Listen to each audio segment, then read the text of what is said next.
Dis Dieremaniere, 'n RSG Backbazaar vir elke dier en sy manier. Ek is Elsje van Jaarsveld, saam met ons produksieregisseur Via Nel. Goeiedag en baie welkom. Vandag kies ons koers na die pragtige Laagveld en dit is vir die finale episode van seisoen 2 van Dieremaniere. Ek gesels met die merkwaardige Lente Rode van die Hoedspruit Bedreigde Spesies Sentrum en sy deel haar aangrypende lewensverhaal oor haar jarelange pad met die rehabilitasie van wilde diere en sy vertel onder meer van 'n jagluiperd wat sy as kind sommer so in haar ouerhuis grootgemaak het. Sy sluit ook hierdie seisoen af met 'n besonderse mooi boodskap oor diere en die unieke band wat ons met hulle deel.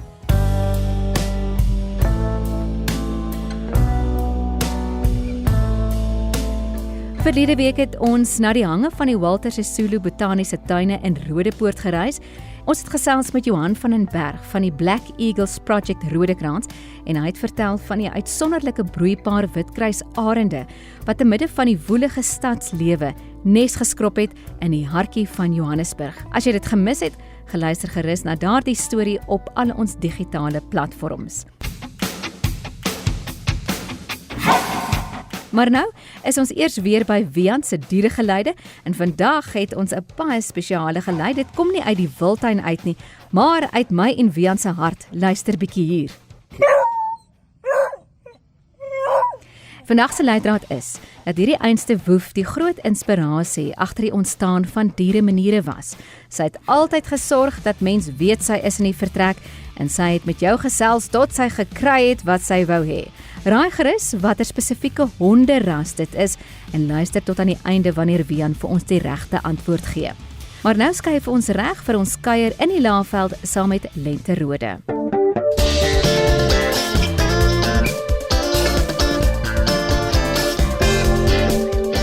Vandag in Dieremaniere gesels ek met Lente Rode. Sy is van die Hoedspruit Endangered Species Centre, HESC soos ons dit ken. Lente, goeiedag, welkom by ons. Goeiedag, dit is lekker om met jou te praat. Lente, jy het nou al soveel in die media vertel van jou sentrum, maar ek wil eintlik teruggaan na die begin. Waar het die gogga jou gebyt, as mens dit nou so spreekwoordelik kan sê? En dit was 'n klein jagluiperd wat jy as kind gekry het. Neem ons terug na daardie tyd. Ja, weet jy, my pa het die plaas gehad in Hoedspruit wat hy gekoop het in 1949, 1950 en dit was nou regtig 'n wille plaas. Jy weet, Hoedspruit is op die oomblik so ontwikkel. Hy het die R40 wat hulle sê dis die pad van die dood. Maar daai tyd, as jy hoor 'n kar, dan kyk jy en die trein het ook gereeld geloop. So dit was heeltemal anders as nou. En ons het baie basies gelewe daar ook. En hier het die jagluiperd van my pa se skape gevang en die buurman het haar kom doodskiet en toe hulle haar geskiet het, sien hulle sy het melk en hulle soek die kleintjie en my pa kom huis toe. My ma was 'n verpleegster. En om 'n jagluiperdjie groot te maak, moet ek vir jou sê dit met die hare op jou tande het en ek het 'n groot resep, 'n lang resep ook wat ek alles baie mooi volg. Maar hierdie ene het soms van self groot geword. Ek weet nie wat ek gedoen het nie, want my ma is nou oorlede en sy self my gesê, maar wat ek wel onthou, is dat sy het 'n lewertranolie. Nou ek weet nie, toe ek klein was, het ons lewertranolie, cod liver oil, het ons gedrink met kondensmelk, anders kry jy dit nie in jou lyf nie. En die kleintjie het daarna geruik ook en hy het gestink. Sy hele lyfie was ook so vol van hierdie olie. So ek weet nie wat ek gedoen het nie, maar ek moes baie gehelp het daar, maar wat kan ek onthou nie. Toe sy nou groter word, ons het 'n permit gehad, dit is baie belangrik om dit te sê. Jy moet 'n permit hê as jy 'n dier in die stad of op 'n plaas of waar ook al, jy dink die dier is net sommer daar, maar nee, jy moet aansoek doen by natuurbewaring vir 'n permit. Nou ons het 'n permit van Fauna en Flora daai tyd gehad om haar aan te hou in Pretoria. En dan het ons gery, daai tyd was dit hierdie groot Amerikaanse karre, dan ry ons na Hoedspruit toe. En dan het ons by Schoemanskloof, is daar so 'n watervalletjie, dan het ons daar gestop, net laat sy kan uitkom en bene rek en dan 'n bietjie water drink. Maar sodra ons agterkom, die mense kom nader, dan het my pa altyd vir ons 'n teken gegee, spring in die kar en laat ons ry. En so het ons dan Hoedspruit toe gery, en in Hoedspruit het sy nou taamlik losgeloop in die erf wat nou net omheen is, maar sy het dit vreeslik geniet. Sy het so 1 of 2 keer het sy losgekom, en dan het sy gehardloop in die veld en dit baie geniet, en dan het ons nou weer gesukkel om haar terug te kry, maar ons het haar altyd terug kon kry, veral as sy honger word, dan lok jy haar met 'n stuk vleis baie gou nader. En ons het daai tyd perdevleis, my pa het geskiet op die plaas, rooibokke en so, en stukkies gebring, maar ek moes gaan perdevleis koop, die Hollanders eet graag perdevleis. Nou dan het ek gaan perdevleis koop, maar dis mooi vleis, regtig mooi vleis, en sy was in 'n baie goeie kondisie gewees, en sy het baie op my skoot kom lê. Nou ek was klein, ek was kleiner as sy. Nou ek sal nie laat iemand so gaan sit in 'n jagluiperd op haar lê nie, maar ek het dit gedoen, en daar was niemand naby om my te kan help as sy dalk besluit om te hap nie. Maar sy het nooit nie, sy was vreeslik oulik, sy was regtig baie liefdevol, en het dit geniet om in ons huis rond te loop, en op ons stoep te sit met ons het altyd 'n leiband dan aangehad. So dit was my lewe, en die eerste keer wat my man vir my kom kuier het, ons het eers in Voortrekker weggewoon, en toe het ons getrek, toe word dit industriële gebied, toe trek ons na Linwood Glen toe.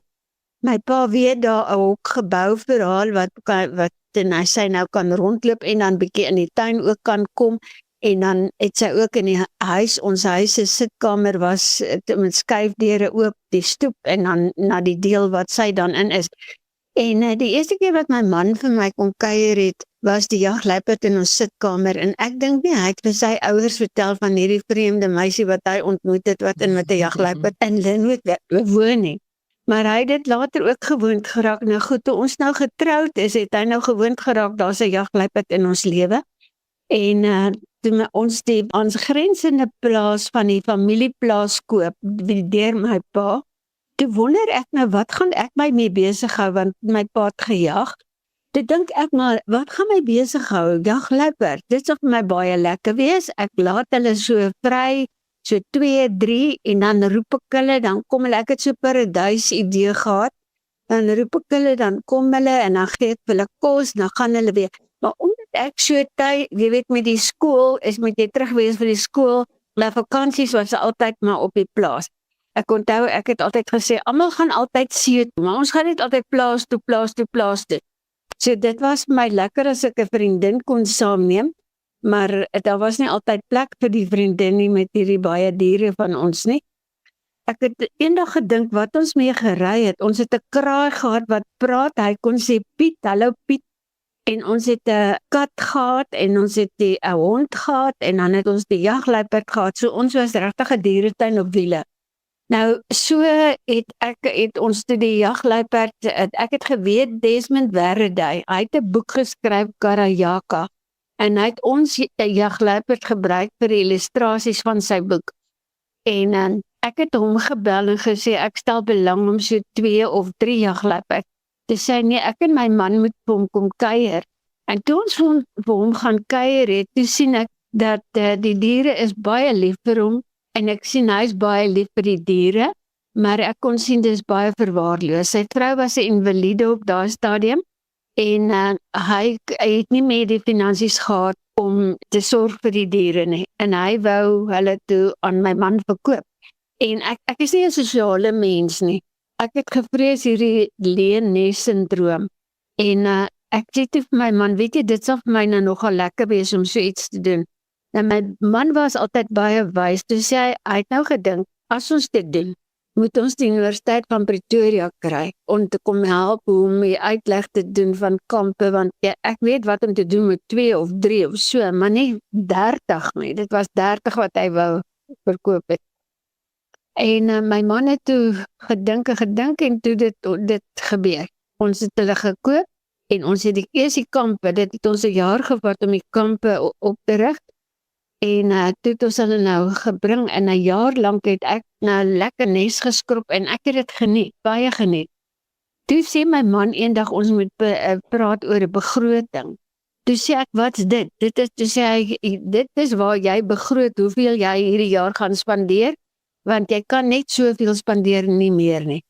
Ek het geskrik, ek het regtig geweet, want hierdie ding is 'n baie duur uitgawe. Dit is nie, jy kan amper nie begroot nie. Nou, ek het uiteindelik geleer hoe om 'n begroting saam te stel, hoe om volgens dit te lewe, en toe die diere gekom en ons het hulle voorsien van vleis, en ek het 'n verhouding met 'n voerkraal opgebou in Bronkhorstspruit, en ons het 'n vreeslike mooi verhouding, dis nou al 3 geslagte, maar nou met die back and closure is die voerkraal toegemaak vir kwarantyne, want die back and closure was, ek kan net dink, daar's baie boere wat baie swaar gekry het in hierdie tyd. En ek het regtig simpatie met hulle en ek het medelee met hulle, want dit is, ek kan my nie dink as dit jou inkomste is in jou lewe nie. Maar goed, ek het so 'n bietjie van dit gevoel.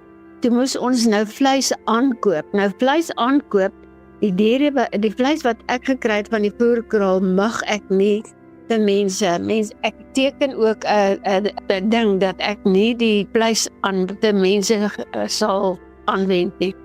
So het ons toe nou die vleis verloor vir in back and closure en ons moes toe vleis koop vir menslike gebruik. Dit het 'n arm en 'n been gekos. Dit was regtig vir my baie moeilik en het ek maar net baie gebid. En ek glo baie dat die Here het hierdie hele ding met my laat gebeur. Dit het nie sommer net oornag gekom nie. Dit het baie dink gekos en baie gebede. Want ek sal so iets net aanpak as ek weet die Here, dit is die Here se doel met my. So die hele projek daar soos hy is, ons het hom eers die Hoedspruit jagluiperd projek genoem, want dit was net jagluiperd. Maar toe kom daar nou nog 'n klein, veearts, ons het 'n veearts gekry, Dr. Peter Rogers. Hy het permanent by ons kom werk. En ek onthou toe hy my bel en hy sê, daar's 'n weesolifantjie, sal ons hom neem? En ek sê, ja, nee. Maar dit was die moeilikste dingetjie om groot te maak, die olifantjie. En hulle is stout ook, baie stout. As hulle deur daai deur wil loop, jy daai deur geloop, nou wil hulle ook deur daai deur, en dan breek hulle daai deur.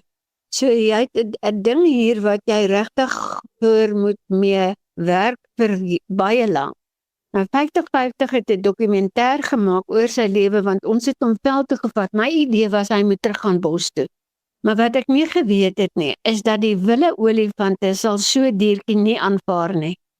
En na 3 maande wat ek iemand gehad het wat met 'n geweer met hom gaan stap het, laat die leeu's hom nie vang nie, en 50-50 wat hom gevolg het, maar na 3 maande het ek saamgegaan en ek het gesien dat die wilde olifante, ons het hulle selfs gelok met pilletjies, die wilde olifante, maar weet jy het gesien die gedrag van daai wilde olifante, hulle steek hulle tande in die grond en hulle lig die grond so op, en hulle hele gedrag kan jy sien, hulle wil nie die kleintjie hê nie, en die kleintjie hardloop al om die Land Rover en hy huil, en ek sê, stop, ek het probeer, dit wil nie werk nie, nou moet ek plan B soek, en ek het die plan B gesoek, en ek het gehoor van olifante in Zimbabwe, wat my baie hartseer gemaak het, is hulle het die grond geneem, en dan die olifante sou hulle maar net een of ander tyd seker met 'n spies gesteek het en geëet het.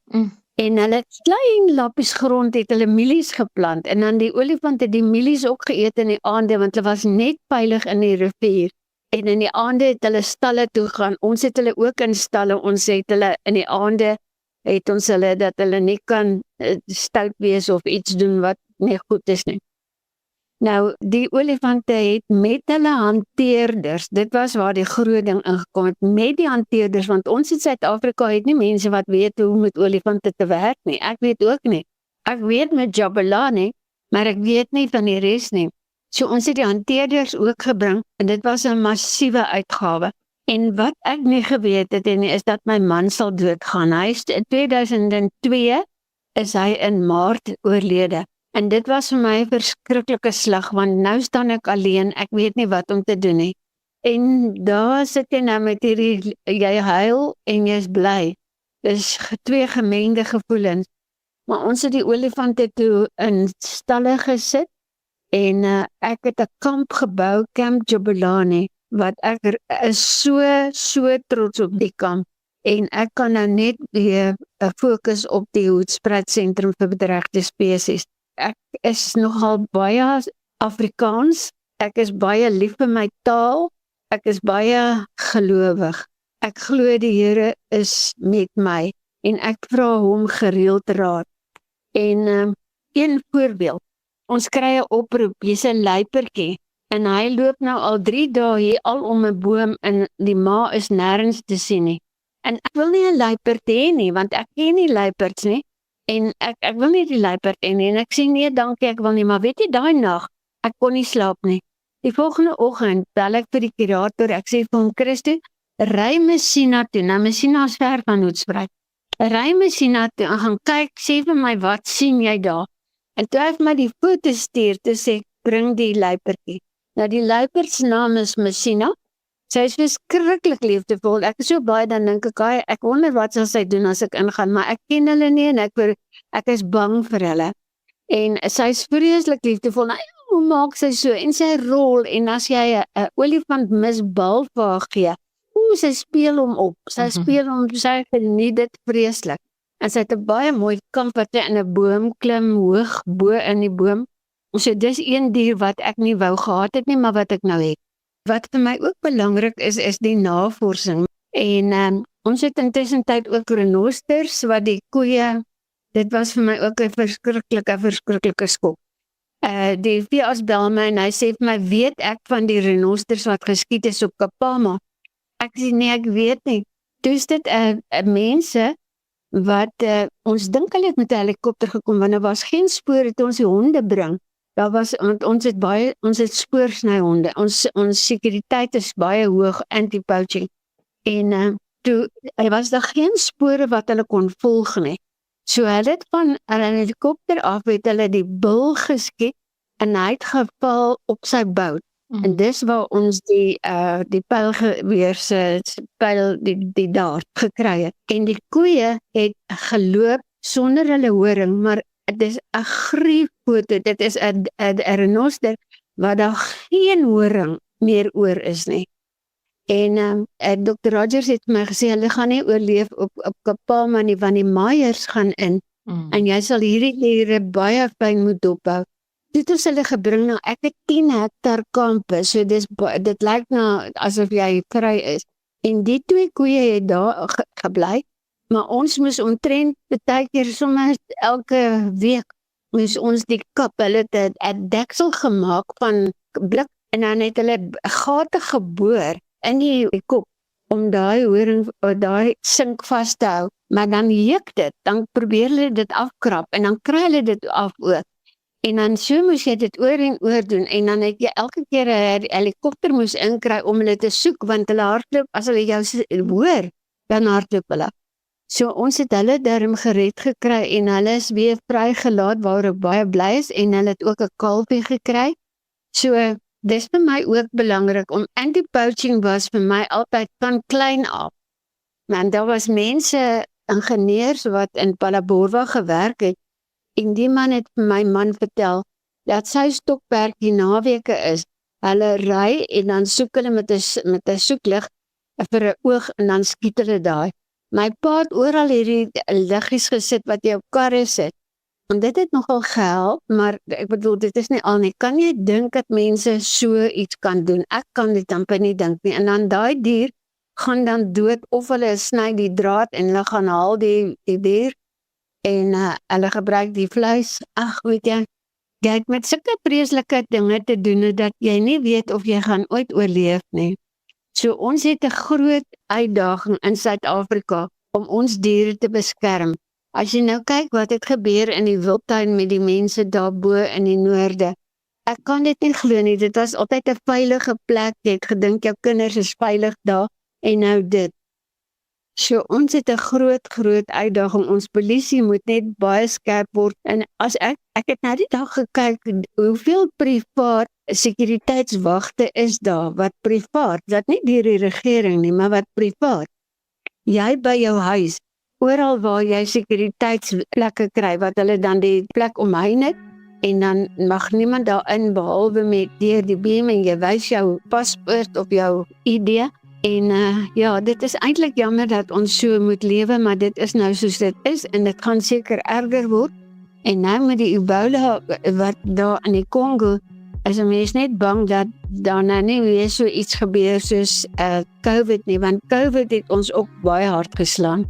Dat ek is by die plaas, by die diere, en dan is daar geen beweging, is net die diere en die mense wat hulle kos gee. Daar's geen, want ons het 'n baie oulike teedrinkplekkie en eetplekkie wat baie lekker kos het, en dan 'n curio winkel wat allerhande interessante goede, ek probeer om goed wat nie in die wildtuin is nie aan te hou. Ja, dan vat die mense hulle deur die projek. Ek het swart pense ook, dit is ook iets wat ek baie graag wou hê, en ek het toe uiteindelik 3 billetjies, jong billetjies gekoop, hulle het gekom van die Kaap af, en ek het hulle groot gemaak, en toe het iemand wat met swart pense teel, ek kom kyk en die een bil was vir hom baie mooi, en hy sê toe vir my, hy wil hom koop, ek sê nee, ek weet, hy het swart pense, ek sal daai bil ruil vir 'n jong versie, wat ons toe gedoen het, en ek het nou 'n oulike troppie swart pense, hulle gee my baie plesier, en hulle help met die renosters natuurlik ook. Ja, die renosters, as 'n kalfie inkom, 'n weeskalfie, dan is sy ma nou, hy's deur trauma, en hy probeer om sy ma te beskerm. Baie van hulle word doodgemaak, want die poachers, hulle skap hulle met kapmesse. Maar as hulle dit oorleef, dan kry jy hulle, dan is hulle nou vreeslik getraumatiseer. En baie keer baie gedehidreerd, want hulle het nie melk by hulle ma nie, en hulle probeer die hele tyd hulle ma optel, maar sy kan nie op nie, en dan is hulle nou kwaad vir almal. So nou moet jy hulle kalmeer, en het gewoond maak aan mense, en daarvoor het ek skape. Ek het eers 'n bok probeer, maar 'n bok is baie stout, hy is baie stout, maar 'n skaap is rustig, en hy kalmeer die renosterkalfie baie mooi. Hulle word onafskeidbaar. So as jy daai renoster eendag vrylaat, moet jy daai skaapie ook vrylaat, want hulle is baie, baie lief vir mekaar. Ek moet jy sê, ek leef, eet en slaap hierdie sentrum. Dit is vir my baie belangrik, en om 'n klein jagluipertjie groot te maak, is 'n vreeslike groot werk. So ek weet nie hoe het ons daai jagluiperd groot gekry daai tyd nie. En dit was altyd vir my baie lekker om met my diere te speel. Ons het 'n groot erf gehad in Voortrekkerweg, en as ek van die skool afkom, dan trek ek net my skoolklere uit en my speelklere aan, en dan is ek met die diere. So jy weet, niks word ontsien nie. Jy doen baie, baie werk om net dit wat jy het. Ek het nou byvoorbeeld kraanvoeltjies ook. Ek het 'n vriend in die Kaap wat as hy 'n koring, en dan as die kraanvoeltjies in sy koring land, en dan eet hulle daai nuwe koringplantjies. So hulle loop altyd deur en kyk waar is kraanvoeltjies, daar nou kleintjies is wat nie kan vlieg nie. Dan tel hulle hom op, en dan kry ek hom, en dan maak ek hom nou verder groot. En so ek het by my huis het ek kraanvoeltjies, en hulle is baie, baie maak. Daar's een voeltjie, sy dink sy is die wag. En as mense daar aankom, kom almal met 'n stok in. Ek sê maar die kraanvoeltjie byt nie seer nie, hy knyp net. Dus nee, hulle is baie bang vir die kraanvoeltjie. So my wag by die plaas is 'n kraanvoeltjie. En hulle is altyd daar in die oggende vroeg, want ek staan baie vroeg op daar, as dit nog donker is, en as ek die lig aansit, die kombuislig, dan is hulle daar om vir my hulle te sê, ag, dit is so 'n wonderlike gevoel om so met die natuur en met die diere te lewe. Daar was 'n program op Kwela gewees, wat hulle gewys het oor African Grey.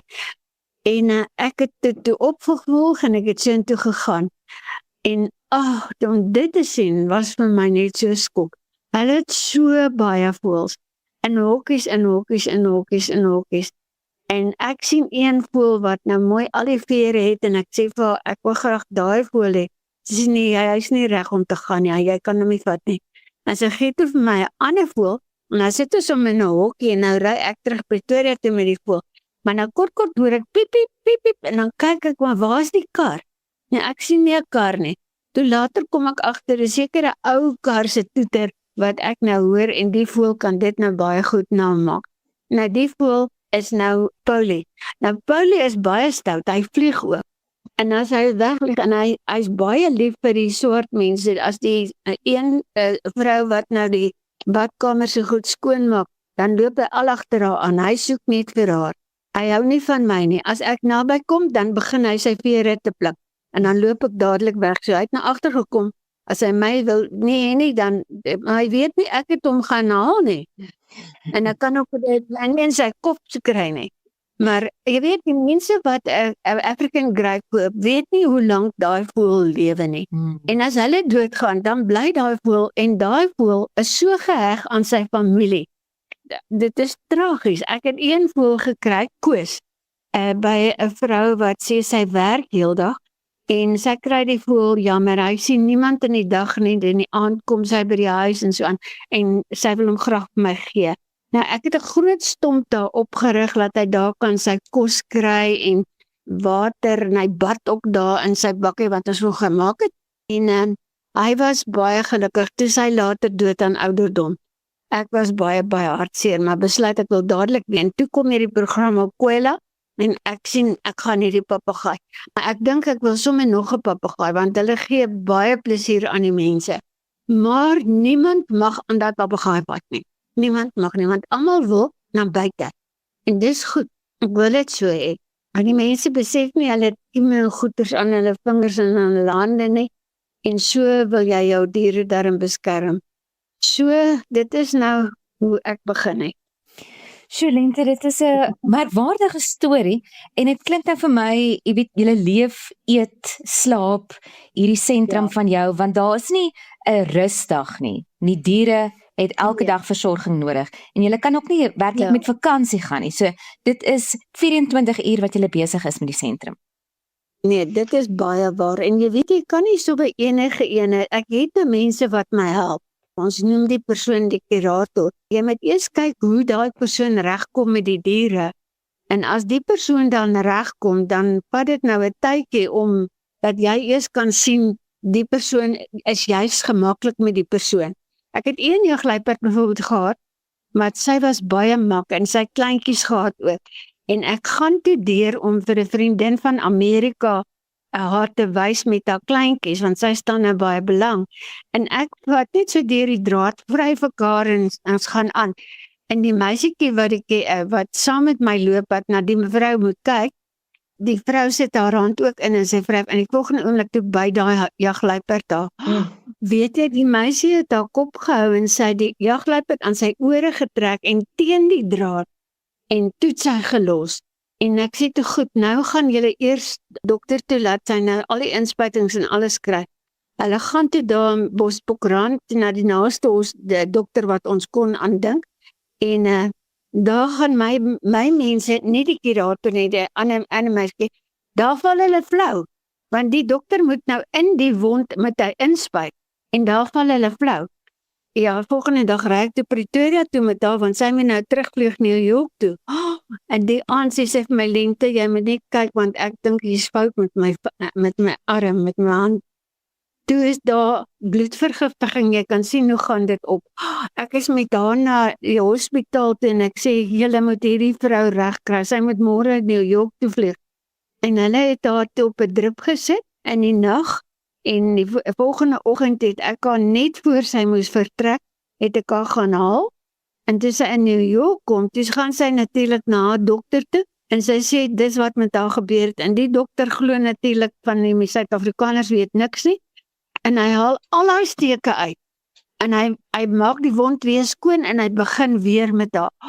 Daar word sy so siek, sy was vir 'n week omtrent in die hospitaal gewees. Ek sê vir haar, as jy weer iets oorkom, dan hou ek jou hier tot jy so gesond is, dat ek seker is jy kan gaan. So daar kom dinge oor jou pad wat jy nooit regtig voorsien het nie, nooit beplan het nie, en dan moet mens dit hanteer.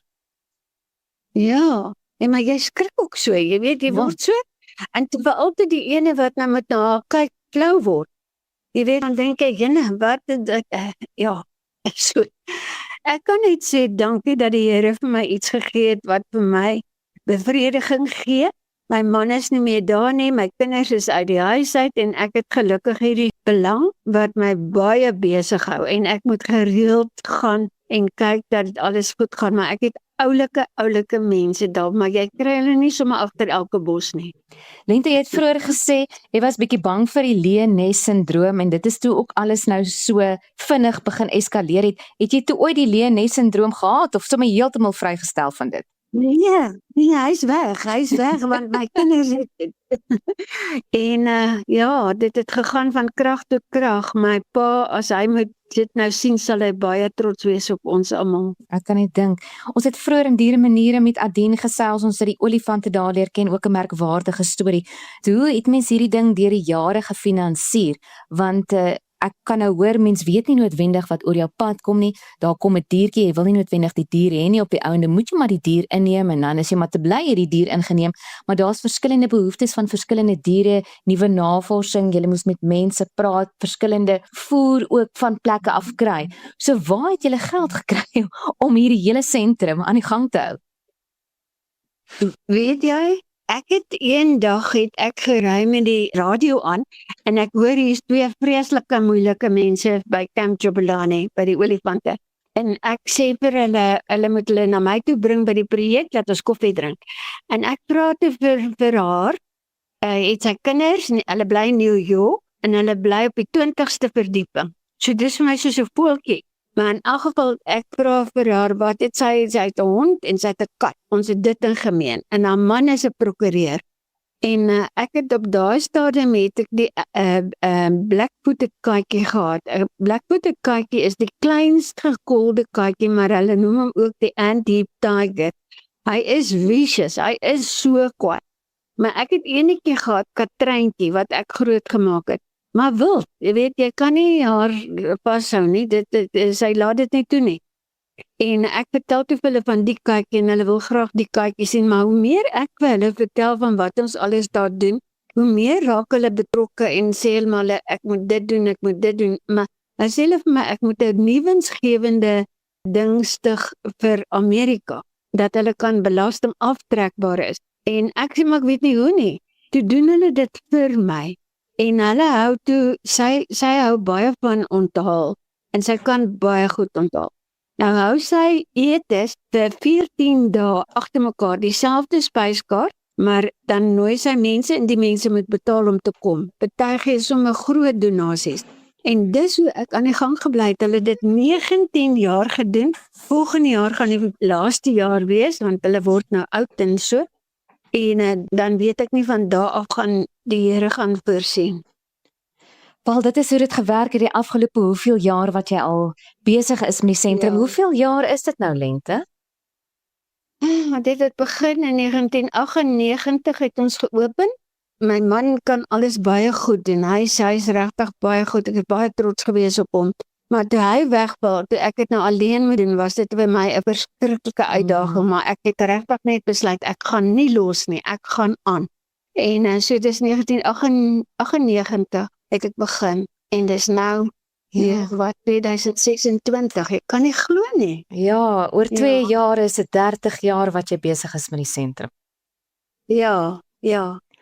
Nee, dis vreeslik, ek kan my amper nie glo nie. Ek moet nie met sulke getalle praat nie, want dan raak ek bang. Jy klink nie bang vir enige ding nie. Lente, baie dankie dat jy vandag met ons RSG luisteraars jou storie gedeel het. Dit is 'n storie so buitengewoon dat mense dit amper nie kan indink nie, en jy het hierdie lewe geleef. So baie dankie. So ten slotte, 'n laaste gedagte wat jy graag vir luisteraars vandag wil vertel, 'n boodskap wat jy dalk wil oordra aan die luisteraars.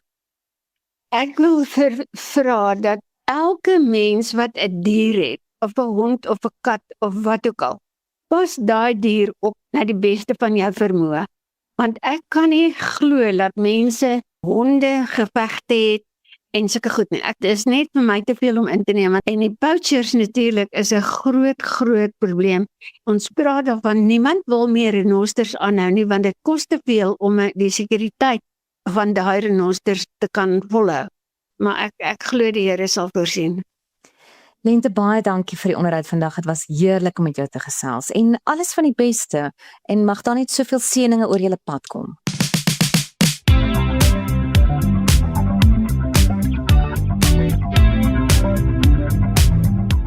Wat 'n inspirerende lewensverhaal.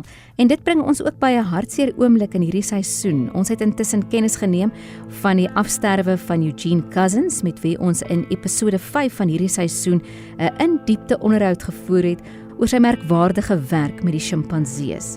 Ons dink aan sy geliefdes en sy nalatenskap vir die bewaring van die sjimpansees wat altyd sal voortleef.